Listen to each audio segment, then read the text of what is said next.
Imagine stepping outside your front door to grab the morning paper, only to find a 2,000-pound short-faced bear and a pack of dire wolves casually waiting on your lawn, licking their chops.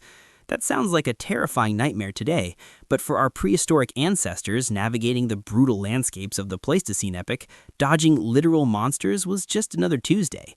We often picture early humans as the undisputed masters of the Ice Age, confidently hunting mammoths and dominating the food chain.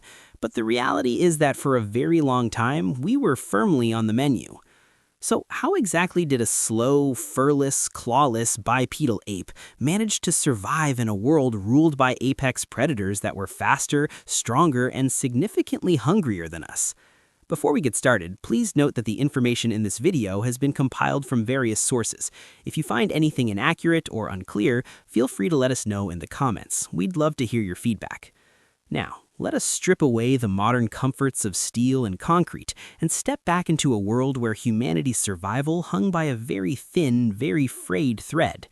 When we look at the fossil record, the predators of the Ice Age, like the Smilodon or saber-toothed cat, the massive cave hyenas, and the American lion, were absolute biological killing machines perfectly evolved to take down massive megafauna.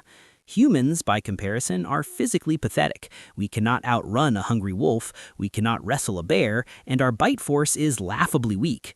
Yet we survived, and we did it by using our massive brains to develop defensive strategies that completely broke the rules of nature.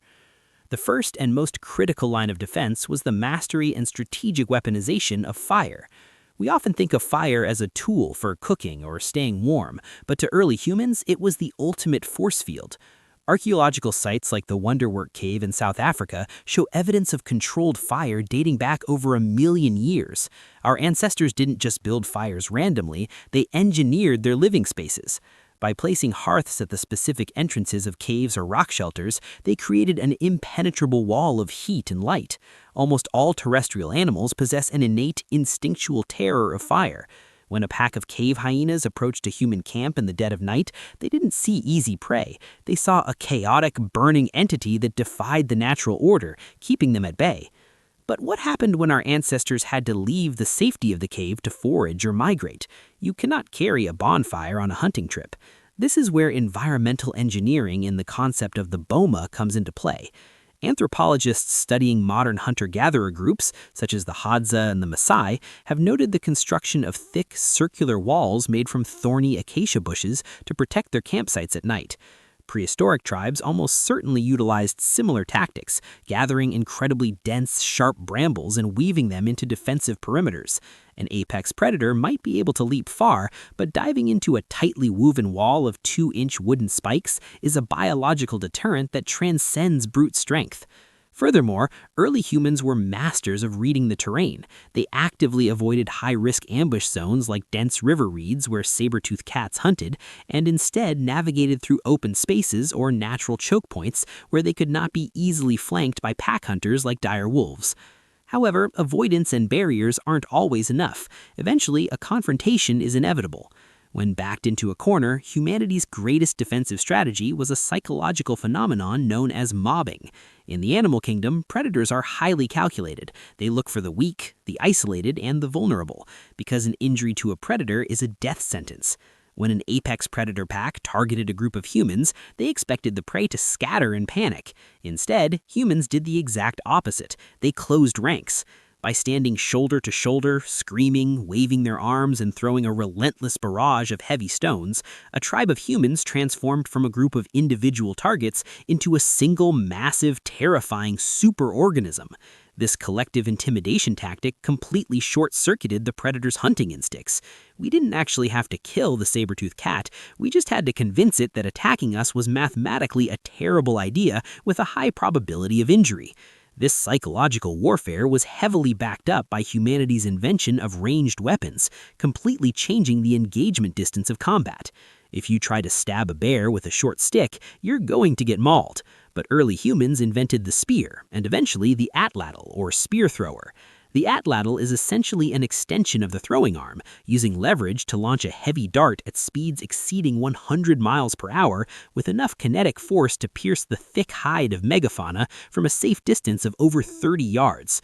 By forming a defensive phalanx with long spears pointing outward, like a deadly prehistoric hedgehog, and using atlatls to strike from afar, humans created a kill zone that apex predators simply could not penetrate without taking lethal damage. We turned our physical weakness into a strength by ensuring the predator could never actually get close enough to use its claws. Finally, as the Ice Age progressed, humans formed one of the most brilliant defensive alliances in the history of the planet. We teamed up with our former enemies. The domestication of the wolf into the early proto-dog provided humans with the ultimate biological alarm system. While our human eyesight and sense of smell are relatively poor, especially at night, a camp dog could smell an approaching cave lion or the stealthy footsteps of a rival predator pack long before they reached the perimeter. These early dogs would bark and raise the alarm, giving the tribe crucial seconds to grab their spears, stoke the fires, and form a defensive line. It was an evolutionary cheat code. We essentially outsourced our sensory deficits to an animal perfectly evolved to detect danger. Through the mastery of fire, the construction of thorny barricades, the psychological dominance of mobbing, the technological leap of ranged weapons, and the strategic alliance with early dogs, humans didn't just survive the apex predators of the Pleistocene, we eventually outlasted them all.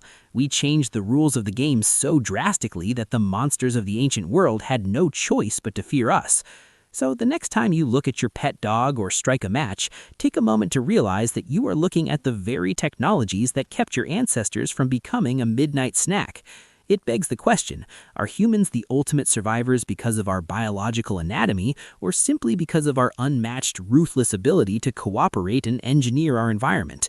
If this journey into our brutal and brilliant past changed the way you look at human history, make sure to subscribe to Oonga Bunga Stick for more sharp, science-based explorations of who we are and exactly how we got here.